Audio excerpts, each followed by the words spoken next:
विद्यार्थी मित्रांनो, मागच्या लेक्चरमध्ये आपण अल्कोहोलची 5वी मेथड ऑफ प्रिपरेशन सुरू केली होती by addition of Grignard's reagent. त्याच्यामध्ये तुम्हाला सुरुवातीला हा जो टेबल दिलेला आहे याच्यामध्ये आपण प्रायमरी अल्कोहोलचं प्रिपरेशन मी एक एक्झाम्पल घेतलं होतं आणि तुम्हाला एक एक्झाम्पल करायला दिलं होतं. त्याच्यानंतर आपण आता घेणार आहोत सेकंडरी आणि टर्शरी अल्कोहोलचं प्रिपरेशन. त्याच्यामध्ये पहिल्यांदा घेऊयात आपण व्हेन अल्डिहाइड्स म्हणजे फॉर्माल्डिहाइडला सोडून बाकीचे जे अल्डिहाइडचे मेंबर आहेत ते अल्डिहाइडचे मेंबर जेव्हा ग्रिग्नार्ड्स रिएजंटसोबत रिॲक्ट होतील आपल्याला कोणते अल्कोहोल्स मिळतील? Secondary alcohols. आणि गेल्या वेळेस घेतले आपण फॉर्माल्डिहाइडसोबत जेव्हा ग्रिग्नार्ड्स रिएजंटची रिॲक्शन होते तेव्हा आपल्याला कोणते अल्कोहोल्स मिळतात? Primary alcohols. एक एक्झाम्पल मी तुम्हाला समजून सांगितलं होतं आणि एक एक्झाम्पल तुम्हाला होमवर्कसाठी दिलेलं होतं. तर आज घेऊयात आपण बाकीचे जे मेंबर्स आहेत अल्डिहाइड्सचे त्यांच्यासोबत जेव्हा ग्रिग्नार्ड्स रिएजंटची रिॲक्शन होते तेव्हा आपल्याला सेकंडरी अल्कोहोल्स मिळतात. सेकंडरी अल्कोहोल्स म्हणजे OH ग्रुप हा सेकंडरी कार्बनला अटॅच असतो. प्रिपरेशन कोणाचं होते? सेकंडरी अल्कोहोल्सचं. त्याच्यामध्ये आपण पहिलं एक्झाम्पल घेऊयात. How that secondary alcohols are prepared by using the aldehydes and Grignard's reagent. त्याच्यामध्ये बघा हे एक्झाम्पल आहे. व्हेन ॲसेटाल्डिहाइड. ॲसेटाल्डिहाइड हा सेकंड मेंबर आहे अल्डिहाइडचा. When acetaldehyde reacts with methyl magnesium iodide म्हणजे CH3MgI it gives a complex किंवा त्याला म्हणतो आपण Mg complex which on acid hydrolysis gives isopropyl alcohol किंवा सेकंडरी प्रोपाईल अल्कोहोल किंवा प्रोपॅन 2OL. तर हा आहे आपला CH3CH डबल बॉन्ड O. तर हा आहे ॲसेटाल्डिहाइड जो अल्डिहाइडचा मेंबर आहे सेकंड मेंबर किंवा याचा IUPAC नेम जर घेतलं तर आपण याला काय म्हणू? इथॅनल. इथॅनल का नाव येईल याचं? कारण ह्या स्ट्रक्चरमध्ये CH3CHO ह्या फॉर्म्युल्यामध्ये कार्बनची संख्या 2 आहे म्हणून पॅरेंट अल्केन कोण येईल? इथेन.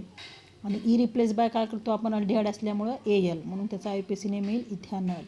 जेव्हा हा मिथाइल मॅग्नेशियम आयोडाइड CH3MgI हा ॲड होईल याच्यामध्ये तर तुम्हाला गेल्या पिरियडमध्ये सांगितले हा अल्काइल ग्रुप म्हणजे असतो निगेटिव्ह पार्ट आणि MgI असतो हा पॉझिटिव्ह पार्ट. तर CO ग्रुपमधला कार्बन असतो पॉझिटिव्हली चार्ज आणि ऑक्सिजन असतो निगेटिव्हली चार्ज.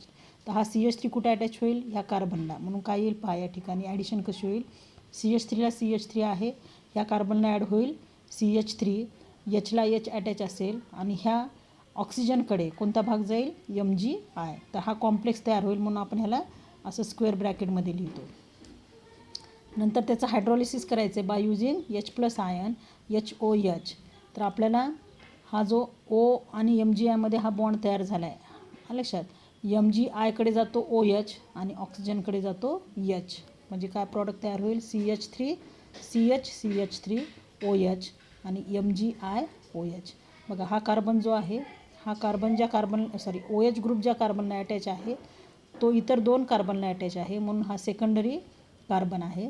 म्हणून त्याचं कॉमन नेम येईल आयसोप्रोपाईल अल्कोहोल किंवा आपण याला दुसरं नाव देऊ शकतो सेकंडरी प्रोपाईल अल्कोहोल आणि याचं IUPAC नेम येईल प्रोपॅन 2OL. तर हा झाला सेकंडरी अल्कोहोलचं प्रिपरेशन. आता समजा तुम्हाला या ठिकाणी हा जर अल्काइल ग्रुप मी चेंज करून दिला समजा C2H5MgBr दिला तर मग ॲडिशन कशा प्रकारे करायची? गेल्या वेळेस जसं एक्झाम्पल घेतलं होतं आपण त्याच प्रकारे या ठिकाणी प्रिपरेशन करायचे. तर आपल्याला मिळणारा जो अल्कोहोल मिळेल तो असेल सेकंडरी ब्युटाईल अल्कोहोल. तर याला आपण आयसो नाही म्हणणार, याला आयसोब्युटाईल अल्कोहोल किंवा सेकंडरी ब्युटाईल अल्कोहोल. आपण हे स्ट्रक्चर आपण समजा या पद्धतीने काढले CH3CH2 CH3OH. ह्याला नाही याला आयसो म्हणता येत नाही कारण सेकंड कार्बनवर मिथाइलची ब्रँच नाही, इकडनं सेकंड कार्बन घ्यावा लागतो. त्याला आपण म्हणणार फक्त सेकंडरी ब्युटाईल अल्कोहोल लक्षात. तर याचं कॉमन नेम येते सेकंडरी ब्युटाईल अल्कोहोल आणि IUPAC नेम येते ब्युटॅन 2OL लक्षात. तर या ठिकाणी ॲसेटाल्डिहाइडच घेतला आहे आपण. Acetaldehyde reacts with ethyl magnesium bromide CH3CH2MgBr in the presence of dry ether ही रिॲक्शन होते. परत ॲडिशन या ठिकाणी ह्या कार्बनला CH2CH3 ग्रुप अटॅच होईल आणि ओकडे जाईल MgBr. तर या ठिकाणी या पद्धतीने CH3CHOH CH2CH3 असा प्रॉडक्ट तयार होईल. किंवा त्यालाच आपण असं लिहू शकतो CH3CH2CHOH ज्याला आपण काय म्हणणार सेकंडरी ब्युटाईल अल्कोहोल. 4 कार्बन असल्यामुळं ब्युटाईल ग्रुप आणि हा कार्बन सेकंडरी कार्बन आहे म्हणून प्रिफिक्स काय वापरले आपण इथं secondary butyl alcohol. IUPAC name द्यायचं तर नंबरिंग कशी येईल 1 2 3 4 ब्युटॅन 2OL. तर हे एक्झाम्पल तुम्ही करून पहा स्वतः. त्याच्यानंतर घ्यायचं आहे आपल्याला टेबलमध्ये जे तुम्हाला ऑल्डिहाइड आणि कीटोन ह्याच्यामध्ये जे थर्ड पॉईंटला दिलेलं आहे बघा ketone. When ketone reacts with Grignard's reagent it gives the alcohols that are called tertiary alcohols. बरोबर आहे. कारण कार्बन OH ज्या कार्बनला जोडलेला आहे तो इतर 3 कार्बनला जोडलेला आहे म्हणून इतर तयार होणारा अल्कोहोल कोणता असेल टर्शरी अल्कोहोल. पण हा टर्शरी अल्कोहोल केव्हा तयार होईल जेव्हा ग्रिग्नार्ड्स रिएजंटची ॲडिशन कीटोन्समध्ये होते किंवा कीटोन्स आणि ग्रिग्नार्ड्स रिएजंट ह्या दोघांची रिॲक्शन होते तेव्हा मिळणारे अल्कोहोल्स कोणते मिळतील आपल्याला टर्शरी अल्कोहोल्स. तर त्याचं एक एक्झाम्पल घेऊयात पहा आपण. When acetone reacts with acetone is the first member of ketone. When acetone reacts with methyl magnesium iodide in the presence of dry ether it gives a complex किंवा Mg complex which on acid hydrolysis gives tertiary butyl alcohol. तर या ठिकाणी ॲसिटोनचा formula आपल्याला माहिती आहे CH3 single bond CCH3 double bond O किंवा ह्याला आपण वाचतो CH3C double bond O CH3 या पद्धतीने वाचन करायचं त्याचं. ॲसिटोन किंवा ह्याला 2 मिथाइल ग्रुप आहेत म्हणून आपण म्हणू शकतो डायमिथाइल कीटोन किंवा प्रोपॅनोसुद्धा म्हणता येईल याला किंवा प्रोपॅन 2ONE सुद्धा म्हणता येईल. मिथाइल मॅग्नेशियम आयोडाईड याच्यासोबत रिॲक्शन होते त्याची Grignard's reagent in the presence of dry इथर. हा कार्बन ह्या कार्बनला हा मिथाइल ग्रुप कार्बनला अटॅच होईल म्हणजे CH3CCH3 या ठिकाणी मिथाइल ग्रुप अटॅच होईल CH3 आणि ऑक्सिजनकडे जाईल MgI. हा कॉम्प्लेक्स तयार होईल. याचा ॲसिड हायड्रॉलिसिस करायचं आहे in the presence of H+ म्हणजे in the presence of acid hydrolysis होते याचं. आणि हा OMgI हा ग्रुप कशात कन्वर्ट होतो OH ग्रुपमध्ये आणि आपल्याला बाय प्रॉडक्ट मिळतो MgIOH. तर याचं जे नाव आहे ते आहे टर्शरी ब्युटाईल अल्कोहोल. लक्षात याला काय म्हणणार आपण टर्शरी ब्युटाईल अल्कोहोल. किंवा याचं जर IUPAC नेम द्यायचं तर IUPAC नेम काय येईल हा first carbon second carbon third carbon. बरोबर आहे. फर्स्ट सेकंड थर्ड सेकंड कार्बनला मिथाईल पण जोडलेला आहे म्हणून याचं IUPAC नेम येईल 2 मिथाईल प्रोपॅन 1 2 3 असं नंबरिंग दिली तर सेकंड कार्बनला मिथाईल आहे 2 मिथाईल प्रोपॅन 2OL हे त्याचं IUPAC नेम आहे. समजा या ठिकाणी तुम्हाला टर्शरी ब्युटाईल अल्कोहोल ऐवजी जर टर्शरी पेंटाईल अल्कोहोल जर विचारलं समजा तर तुम्ही इथं सुद्धा एक कार्बन वाढू शकता किंवा या ठिकाणी C2H5 घ्या किंवा या ठिकाणी काय घेता येईल तुम्हाला इथाईल मिथाईल कीटोन घेता येईल म्हणजे इथं कार्बनची संख्या किती होईल 4 आणि इथला एक कार्बन 5 असा टर्शरी पेंटाईल अल्कोहोल तयार होईल. किंवा इथं जर तुम्ही ॲसिटोन ठेवला तर इथं कार्बनची संख्या किती आहे 3 आहे मग इथे कार्बनची संख्या 2 करा म्हणजे C2H5 घ्या. कशाही पद्धतीने तुम्ही करू शकता. इथं कार्बन संख्या वाढवा इथं ॲज इट इज ठेवा हा ग्रुप किंवा मग इथे कार्बनची संख्या वाढवा हा ॲसिटोन ॲज इट इज ठेवा. लक्षात कोणताही घेता येईल तुम्हाला. तर इथे या ठिकाणी बघा हे एक्झाम्पल घेतलेलं आहे ॲसिटोनच ठेवलेलं आहे. ॲसिटोनमध्ये काय ॲड केलं आहे ॲसिटोनमध्ये आपण ॲड केला आहे इथाईल मॅग्नेशियम ब्रोमाइड. लक्षात हे तुम्ही स्वतः करून पहा हा ॲसिटोनच आहे. टर्शरीमधलं एक दुसरं एक्झाम्पल आहे याला म्हणणार आपण इथाईल मॅग्नेशियम ब्रोमाइड याची ॲडिशन करणार आपण ॲसिटोनमध्ये. तुम्हाला आत्ता सांगितले मी कुठल्याही कार्बनची संख्या तुम्ही वाढवू शकता. आपल्याला टर्शरी पेंटाईल अल्कोहोल तयार करायचे म्हणजे पेंटाईल म्हणजे कार्बनची संख्या 5 तर 5 कार्बनची संख्या इथली 2 इथली 3 अशी घेऊ शकता तुम्ही किंवा इथं 4 आणि इथे 1 असे घेऊ शकता. तर या प्रकारे ॲडिशन करायची तयार होईल टर्शरी पेंटाईल अल्कोहोल. IUPAC नेम द्यायचं तर काय येईल 1 2 3 4 2 मिथाईल ब्युटॅन 2OL हे त्याचा IUPAC नेम येईल. तर अशा पद्धतीने आपण 5ही मेथड्स ऑफ प्रिपरेशन घेतलेल्या आहेत अल्कोहोलच्या. त्याच्यानंतर घ्यायचं आहे आपल्याला नेक्स्ट पॉईंट आहे आपला methods of preparation of phenols. फिनॉल्सच्या मेथड ऑफ प्रिपरेशन घ्यायच्यात. त्याच्यामध्ये फिनॉल्सच्या मेथड ऑफ प्रिपरेशन जे आहेत तुमच्या पुस्तकामध्ये बघा पेज नंबर 240 240 पेजवर दिलेले आहेत प्रिपरेशन ऑफ फिनॉल. त्याच्यामध्ये फर्स्ट मेथड दिली from chlorobenzene that is called Dow's process. त्याच्यानंतर फ्रॉम क्युमिन सेकंड थर्ड आहे फ्रॉम बेन्झिन सल्फॉनिक ॲसिड, त्याच्यानंतर फोर्थ आहे फ्रॉम ॲनिलीन. अशा 4 मेथड ऑफ प्रिपरेशन. जसं अल्कोहोलमध्ये आपण 5 मेथड घेतल्यात, तशा फिनॉलच्या किती मेथड्स ऑफ प्रिपरेशन आहेत? 4 मेथड ऑफ प्रिपरेशन. त्याच्यामध्ये फर्स्ट घेऊयात आपण फ्रॉम क्लोरोबेन्झिन, किंवा त्यालाच म्हणतो आपण डोस प्रोसेस. फेन chlorobenzene is fused with NaOH. Fuse करायचे कोणासोबत? NaOH सोबत at 623 kelvin under pressure of 150 ATM. It gives sodium phenoxide. Intermediate product मिळतो आपल्याला. It on treatment with dilute HCl gives phenol. त्याची ट्रीटमेंट आपण कोणासोबत केली? Dilute hydrochloric acid. तर आपल्याला शेवटी काय मिळतो? फिनॉल हा प्रॉडक्ट मिळतो. म्हणजे 2 स्टेपमध्ये ही रिॲक्शन आहे. पहिल्या स्टेपमध्ये क्लोरोबेन्झिन आणि NaOHची रिॲक्शन करायची, आपल्याला प्रॉडक्ट मिळतो सोडियम फिनॉक्साईड. लक्षात. क्लोरोबेन्झिन म्हणजे बेन्झिनला attach Cl, that is called chlorobenzene. Reacts with NaOH fused with. याला इथं तुम्ही फ्युज्ड लिहू शकता. टेम्परेचर कंडिशन काय मेन्शन करा? 623 केल्विन. प्रेशर किती आहे? 150 ATM.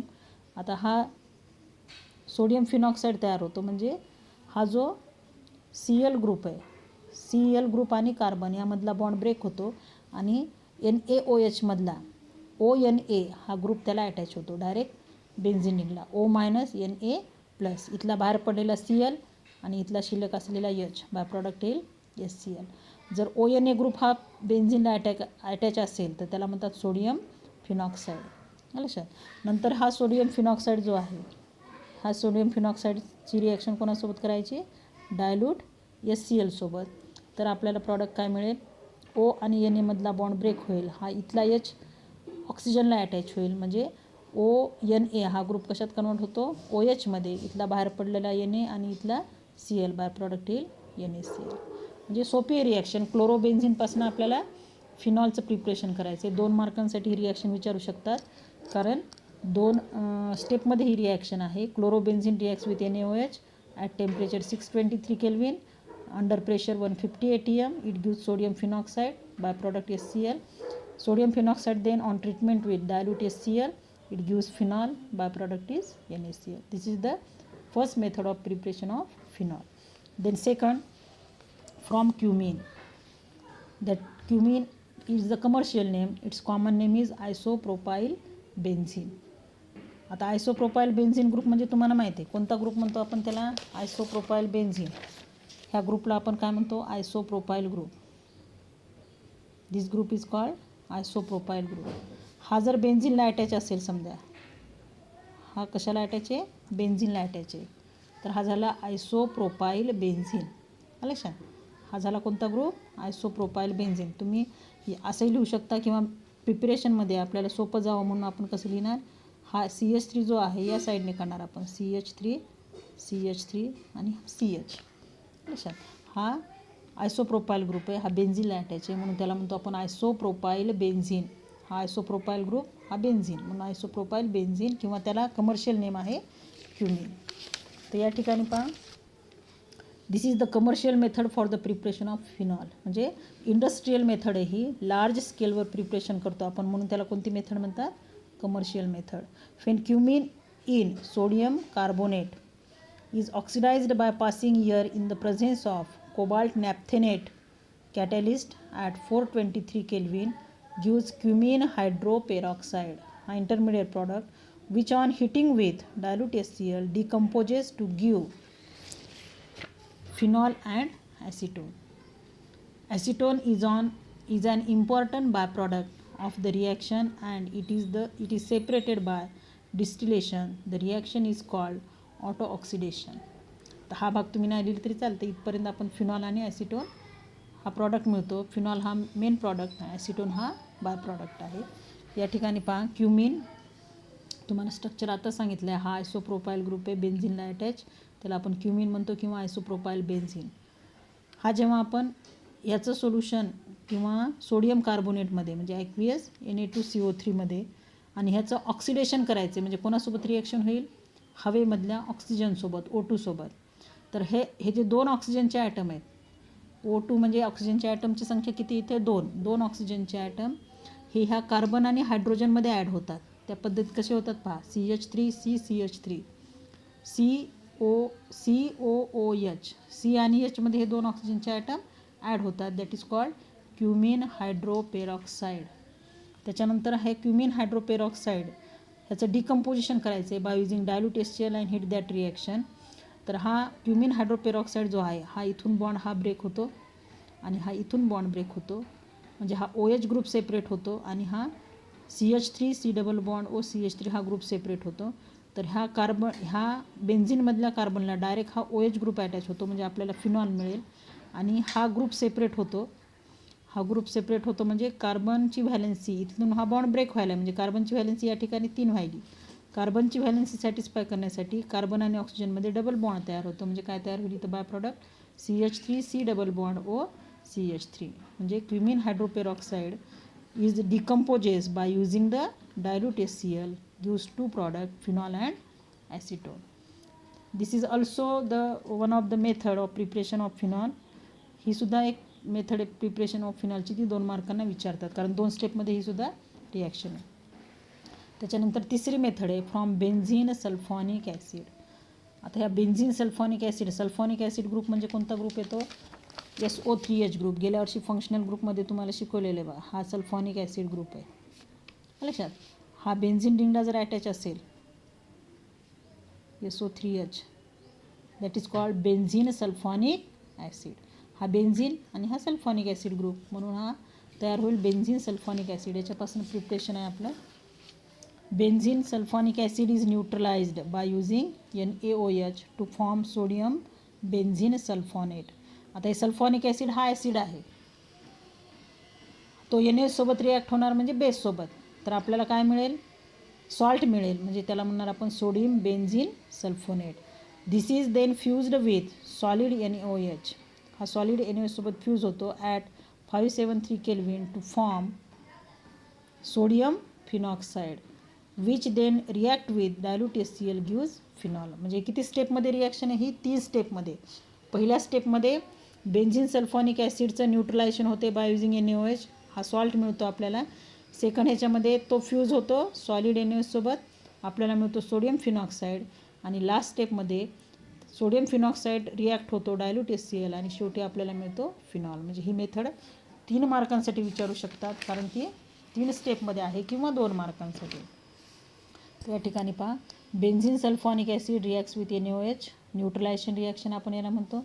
हा SO3Na मधला SO3H मधला सल्फॉनिक ॲसिड ग्रुपमधला H रिप्लेस होतो Na ने, तयार होईल SO3Na. इथला H आणि इथला OH बाय प्रॉडक्ट येईल H2O. सिम्पल न्यूट्रलायझेशन रिॲक्शन आहे ही. Acid reacts with base, it gives salt and water. हा जो तयार झालेला सॉल्ट आहे त्याला म्हणतो आपण सोडियम बेन्झिन सल्फोनेट. हा sodium benzene sulphonate then fused with NaOH. इथं 2 मॉलिक्युल्स घेतो आपण NaOHचे. टेम्परेचर आहे 573 केल्विन. हा तयार होतो product that is called sodium phenoxide O- Na+, आणि 2 बाय प्रॉडक्ट तयार होतात Na2SO3 आणि H2O. Na2SO3 म्हणजे सोडियम सल्फाईट. याचं नाव काय आहे? सोडियम सल्फाईट. आणि हा तयार झालेला सेकंड स्टेपमधला हा तयार झालेला सोडियम फिनॉक्साईड हा आपण थर्ड स्टेपमध्ये घेतला आहे. Reacts with dilute HCl, it gives the product that is called phenol. आणि बाय प्रॉडक्ट मिळेल आपल्याला NaCl. इथला H आणि O मिळून OH ग्रुप तयार होईल, आणि इथला Na आणि Cl मिळून बाय प्रॉडक्ट येईल NaCl. पहिल्या स्टेपमध्ये सॉल्ट तयार होईल सोडियम बेन्झिन सल्फोनेट, सेकंड स्टेपमध्ये सोडियम फिनॉक्साईड, आणि थर्ड स्टेपमध्ये फिनॉल. तर ही झाली थर्ड मेथड ऑफ प्रिपरेशन. त्याच्यानंतर आहे fourth method of preparation that is from aniline. That is called diazotisation reaction. Aniline is treatment with nitrous acid. Nitrous acid म्हणजे nitrous ॲसिडला म्हणतो आपण HNO2. That is obtained by the reaction between NaNO2 and HCl at low temperature that is at 273 kelvin, म्हणजे 0 degree Celsius. It gives benzene diazonium chloride which on hydrolysis with dilute H2SO4 forms phenol. म्हणजे परत ही 2 स्टेपमध्ये reaction आहे. पहिल्या स्टेपमध्ये आपण ॲनिलीनला nitrous ॲसिडसोबत react करतो, आपल्याला एक सॉल्ट मिळतो ज्याला म्हणतो आपण बेन्झिन डायझोनियम क्लोराईड. कारण ॲनिलीन हा बेस म्हणून ॲक्ट होतो, त्याला आपण नायट्रस ॲसिड ह्या ॲसिडसोबत रिॲक्ट करायला लागलो तर आपल्याला सॉल्ट मिळेल बेन्झिन डायझोनियम क्लोराईड. आणि त्याचं आपण हायड्रोलिसिस करायलो by using dilute H2SO4. It gives the product that is called phenol. तर आहे ॲनिलीन. बेन्झिन रिंगला NH2 अटॅच, त्याला म्हणतो आपण ॲनिलीन. काय लक्षात. HNO2 म्हणजे नायट्रस ॲसिड. HNO2 म्हणजे काय, हा नायट्रस ॲसिड. आणि प्लस HCl घेतले आपण कारण हा अनरिॲक्टेड HCl आहे. NaNO2 आणि HClची रिॲक्शन होऊन HNO2 तयार होतो, पण काही क्वांटिटी HClची अनरिॲक्टेड फॉर्ममध्ये राहते, जी आपण रिॲक्शनमध्ये घेतलेली आहे. म्हणजे HNO2 सोबत कोणाला घ्यायचं आहे, HClला सुद्धा. 273 केल्विन टेम्परेचरला रिॲक्शन होते. आपल्याला प्रॉडक्ट मिळतो बेन्झिन रिंगला अटॅच N2Cl- किंवा आपण ह्याला N ट्रिपल बॉन्ड N सुद्धा लिहू शकतो. पुस्तकामध्ये तुम्हाला दिलेलं आहे पहा, जुन्या पुस्तकामध्ये आपल्या 11वीच्या पुस्तकामध्ये ही रिॲक्शन आहे, तिथं आपल्याला दिलेलं आहे N ट्रिपल बॉन्ड N. तर या ठिकाणी आपण N2+Cl- असंही लिहू शकतो. That is called benzene diazonium chloride plus 2H2O. Bye product काय येईल, 2H2O. हा बेन्झिन डायझोनियम क्लोराईड जो तयार झाला आहे लक्षात, बेन्झिन डायझोनियम क्लोराईड, ह्याचं हायड्रोलिसिस करायचे म्हणजे H2O सोबत reaction bye using dilute H2SO4 म्हणजे ॲसिड हायड्रोलिसिस. तर हा N2+Cl- हा ग्रुप कशात कन्वर्ट होईल, OH मध्ये. म्हणून हा बेन्झिन रिंगला जर OH अटॅच असेल त्याला आपण काय म्हणणार, फिनॉल.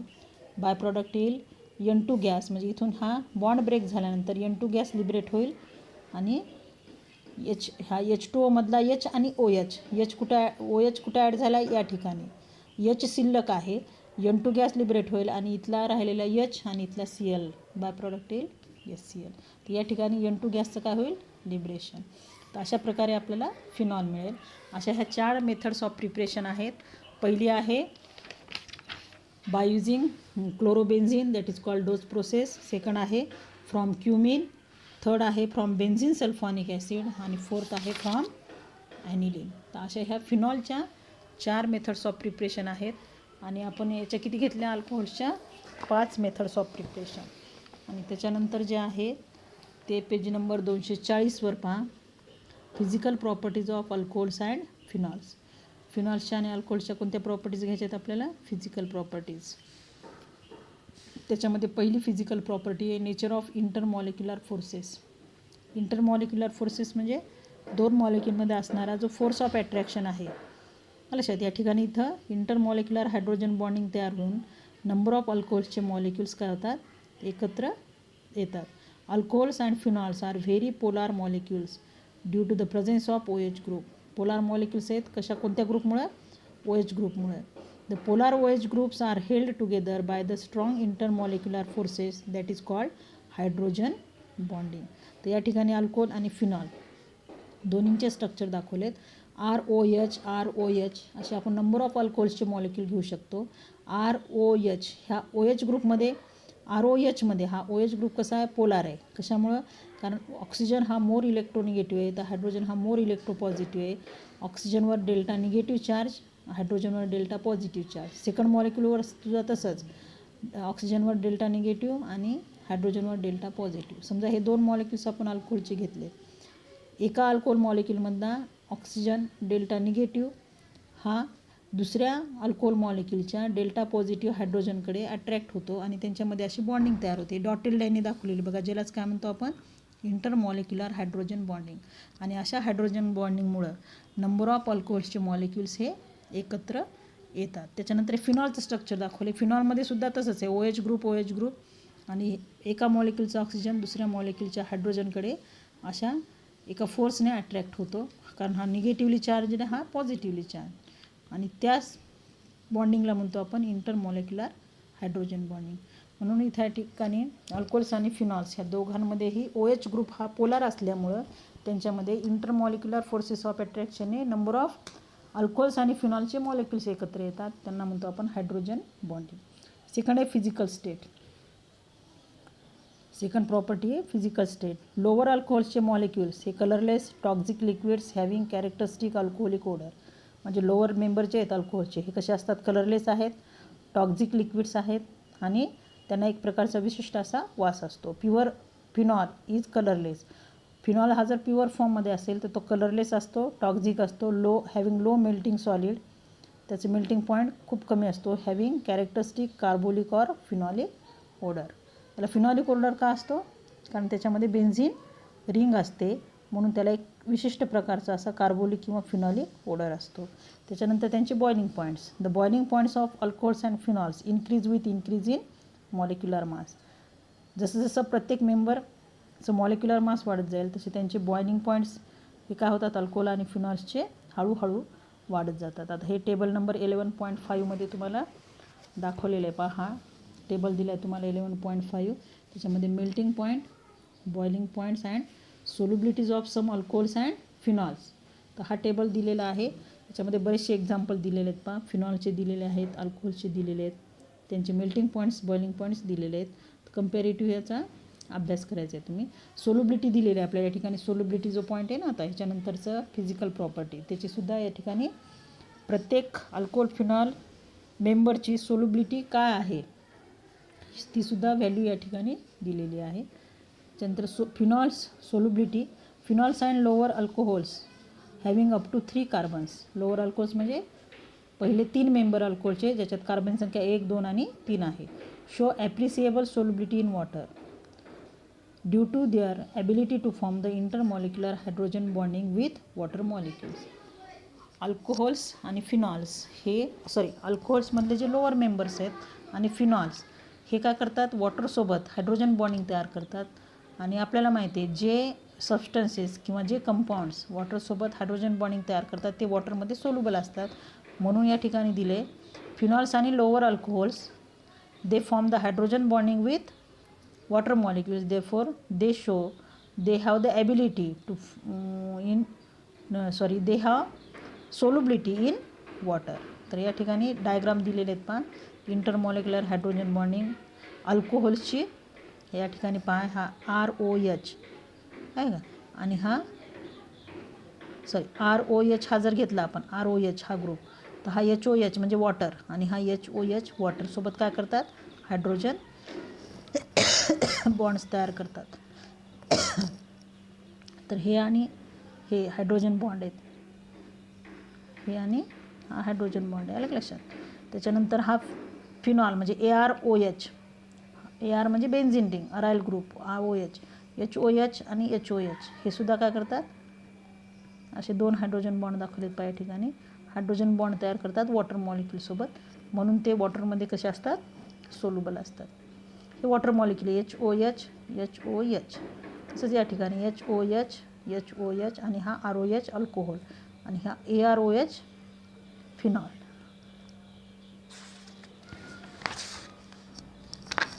त्याच्यानंतर तुम्हाला एक बघा 241 पेज नंबरवर हा प्रॉब्लेम दिलेला आहे 11.3. The boiling point of N butyl alcohol, isobutyl alcohol, secondary butyl alcohol and tertiary butyl alcohol are 1180 degree Celsius, 108 degree Celsius, 99 degree Celsius and 82 degree Celsius respectively. Explain. म्हणजे हे त्यांचे बॉइलिंग पॉईंट दिलेत, तर हे असे का आहेत ते एक्सप्लेन करायचं आहे आपल्याला. As branching increases intermolecular van der Waals forces becomes weaker and the boiling point decreases. Branching ज्या ठिकाणी इन्क्रीज होते त्या मॉलिक्युल्समध्ये इंटरमॉलिक्युलर वॉन्डर फोर्स अट्रॅक्शनचा हा कमी होत जातो किंवा वीकर होतो आणि बॉइलिंग पॉईंट्स काय होतात, डिक्रीज होतात. देअरफॉर N ब्युटाइल अल्कोहोल, आता N ब्युटाइल अल्कोहोलमध्ये सगळे कार्बन एका स्ट्रेट चेनमध्ये असतील म्हणजे तिथं ब्रँचिंग नसणार. Has the highest boiling point, त्याचा बॉइलिंग पॉईंट सगळ्यात जास्त आहे 118 degree Celsius. Then tertiary butyl alcohol has the lowest boiling point, इथं ब्रँचिंग जास्त आहे त्याच्यामुळे त्याचा बॉइलिंग पॉईंट आहे 83 degree Celsius. Isobutyl alcohol is a primary alcohol and hence it has boiling point is higher than that of the secondary butyl alcohol. Isobutyl alcohol हा primary alcohol आहे म्हणून त्याचा बॉइलिंग पॉईंट हा secondary butyl अल्कोहोलपेक्षा कसा असेल, जास्त असेल. तर ह्या ठिकाणी तुम्हाला 4 अल्कोहोलची नावं दिली, 4 त्यांचे बॉइलिंग पॉईंट्स दिलेत आणि तुम्हाला कम्पेअर करायचे. ब्रँचिंग जेवढी जास्त तेवढे त्यांचे बॉइलिंग पॉईंट्स कसे होतात, कमी होतात आणि जिथं सगळे कार्बन्स हे ब्रँचिंगमध्ये असतील तिथं त्याचा बॉइलिंग पॉईंट सगळ्यात जास्त असतो. त्यानंतर आणखीन एक प्रॉब्लेम आहे का पेज नंबर 242वर, सोल्युबिलिटीवर आहे हा न्यूमेरिकल किंवा problem 11.4. The solubility of orthonitrophenol and paranitrophenol is 0.2 gram and 1.7 gram. ऑर्थोनायट्रोफिनॉलची सोल्युबिलिटी 0.2 ग्रॅम आहे आणि पॅरानायट्रोफिनॉलची 1.7 ग्रॅम आहे per 100 gram of water respectively. Explain the difference. तर या ठिकाणी तुम्हाला प्रश्न काय विचारायचा लक्षात आलं का? ऑर्थोनायट्रोफिनॉलची सोल्युबिलिटी 0.2 ग्रॅम आहे, पॅरानायट्रोफिनॉलची 1.7 ग्रॅम आहे पर 100 ग्रॅम ऑफ वॉटर. दोघांची सोल्युबिलिटी कशात दिलेली आहे? 100 ग्रॅम ऑफ वॉटरमध्ये. पण या ठिकाणी पॅरानायट्रोफिनॉलची सोल्युबिलिटी ही जास्त आहे कोणापेक्षा? ऑर्थोनायट्रोफिनॉलपेक्षा. तर ते डिफरन्स जो आहे तो आपल्याला का आला आहे तो एक्सप्लेन करायचा आहे. सोल्युशनमध्ये बघा या ठिकाणी स्ट्रक्चर दिलं आहे. बेन्झिन रिंगला हा OH ग्रुप अटॅच म्हणजे हा फिनॉल आहे, त्याच्या ऑर्थो पोझिशनला NO2 ग्रुप अटॅच आहे, बरोबर आहे. तर हा NO2 ग्रुप आहे. NO2 ग्रुपमध्ये आपण डेल्टा निगेटिव्ह, डेल्टा पॉझिटिव्ह आणि ह्या ऑक्सिजनवर निगेटिव्ह चार्ज आहे. त्याच्यानंतर नायट्रोजनवर पॉझिटिव्ह आणि ऑक्सिजनवर निगेटिव्ह चार्ज. तर OH ग्रुपमधल्या ओवर डेल्टा निगेटिव्ह आणि Hवर डेल्टा पॉझिटिव्ह. तर हे जे दोन ग्रुप आहेत जवळजवळ आहेत, बरोबर आहे. दोघं एकमेकांच्या ऑर्थो पोझिशनला आहे, त्याच्यामुळे NO2 ग्रुपमधला ऑक्सिजन आणि OH ग्रुपमधला H हे हायड्रोजन बॉन्डिंग तयार करतात, बरोबर आहे. म्हणजे या ठिकाणी intermolecular hydrogen bonding in orthonitrophenol. जर समजा आपण याला वॉटरमध्ये डिझॉल्व केलं तर there is no free hydrogen to form the hydrogen bonding with H2O. तर या ठिकाणी फ्री हायड्रोजन आहे OH ग्रुपमधला की जो काय करू शकेल? H2O सोबत हायड्रोजन बॉन्डिंग तयार करू शकेल. पण आता हा पॅरानायट्रोफिनॉल आहे, हा बेन्झिन रिंग, हा OH ग्रुप आणि याच्या पॅरा पोझिशनला कोण आहे? NO2 ग्रुप, बरोबर आहे. तर हा OH ग्रुप काय करेल? H2O सोबत हायड्रोजन बॉन्डिंग तयार करू शकतो हा. पण हा आणि इथला हा NO2 ग्रुप हा सुद्धा काय करायला? H2O सोबत हायड्रोजन बॉन्डिंग. इथे या H2O सोबत हायड्रोजन बॉन्डिंग तयार करण्यासाठी इथं हा H फ्री नाही, कारण त्याने NO2 ग्रुपमधल्या ऑक्सिजनसोबत ऑलरेडी हायड्रोजन बॉन्डिंग तयार केली. म्हणजे इथं वॉटरसोबत हायड्रोजन बॉन्डिंग तयार होत नाही. कशामध्ये? ऑर्थोनायट्रोफिनॉल. आणि हायड्रोजन बॉन्डिंग इथं वॉटरसोबत तयार होत नाही. म्हणजे तो वॉटरमध्ये सोल्युबल असेल का? आहे, पण त्याची सोल्युबिलिटी काय आहे? खूप कमी आहे. पण या ठिकाणी पॅरानायट्रोफिनॉलमध्ये OH ग्रुपमधला H आणि NO2 ग्रुपमधला ऑक्सिजन ही दोघंही काय करायला लागलेत? H2O सोबत हायड्रोजन बॉन्डिंग तयार करतात. म्हणून ऑर्थोनायट्रोफिनॉलपेक्षा पॅरानायट्रोफिनॉलची सोल्युबिलिटी ही वॉटरमध्ये कशी आहे? जास्त आहे. एक्सप्लेनेशन दिले पहा तुम्हाला इथं. Intermolecular hydrogen bonding in paranitrophenol and water. इथं वॉटरसोबत आहे का हायड्रोजन बॉन्डिंग? नाही. Paranitrophenol has a strong intermolecular hydrogen bonding with solvent that is water. On the other hand orthonitrophenol has strong intermolecular hydrogen bonding. तो सुद्धा hydrogen bonding तयार करतो and therefore the intermolecular attraction toward solvent water is weak. तो NO2 ग्रुपसोबत hydrogen bonding तयार करतो, पण त्याची जी बॉन्डिंग आहे strong and therefore intermolecular attraction toward the solvent water is weak. त्याचं अट्रॅक्शन वॉटरसोबत कसं असेल? वीक असेल. The stronger the intermolecular attraction between solute and solvent higher is the solubility. तर पॅरानायट्रोफिनॉलमध्ये there is a strong intermolecular attraction between the solute and solvent, therefore it has higher solubility. Hence paranitrophenol has higher solubility in water than that of the orthonitrophenol. तर असे याच्यावर questions विचारले जाऊ शकतात. दोन तुम्हाला प्रॉब्लेम्स दिलेले आहेत आणि दोन्ही प्रॉब्लेमचे सोल्युशन्ससुद्धा तुम्हाला या ठिकाणी दिलेले आहेत. अशा प्रकारे आपण ह्याच्या फिजिकल प्रॉपर्टीजचा अभ्यास केला आहे अल्कोहोल्स आणि फिनॉल्सच्या. नेक्स्ट पिरियडमध्ये आपण त्यांच्या केमिकल प्रॉपर्टीचा अभ्यास करूया.